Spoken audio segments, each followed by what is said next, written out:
सो ये है वो अर्दन पिट जहाँ पे बेसिकली अगावे कुक होता है। सो मेस्कैल जो एंसेस्ट्रल है एज वेल एज आर्टिजनल है, they have to be cooked in an earthen pit.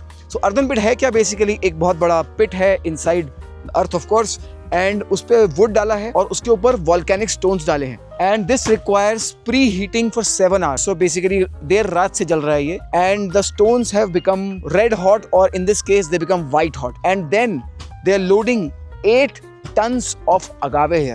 Every agave is anywhere from 40-50 kgs to about 80-90 kgs. So the idea is that when you are cooking agave has long chain sugars which essentially are not sweet. They have to be broken down into smaller chain sugars. Basically starch को हम break कर रहे हैं sugar में, वो होगा naturally heat से cook होके. So basically pit है तो wood है, उसको 7 घंटे के लिए हमने heat किया ऊपर volcanic stones को, अब agave load कर रहे हैं, फिर इसको कवर कर देंगे सैंड से कवर करके क्या होगा कि ऑक्सीजन अंदर नहीं जाएगी, तो अगावे जलेगा नहीं बट अगावे कुक होगा।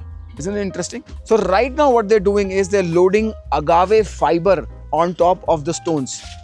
This agave fiber is what is left from the last batch of distillation. This is essentially byproduct. This is just loading the fiber so that agave don't get burnt during this cooking process. The idea is to heat them, cook them but not burn them. Now they just put a sheet on the agave. The sheet is called the lona. Basically आप समझ लो Mexican तरपाल type का है, ये डाल दिया है ताकि इसके ऊपर जब हम मिट्टी डालेंगे तो वो मिट्टी पीनिया में ना जाए. This is like the clay pit is getting ready. What they're now doing is essentially putting basically मिट्टी on the तरपाल. So सबसे पहले wood, stones, agave, fiber, अगावे, तरपाल और उसके ऊपर में मिट्टी. नाउ ये बेसिकली एक अवन बन गया है. So the pit is now ready.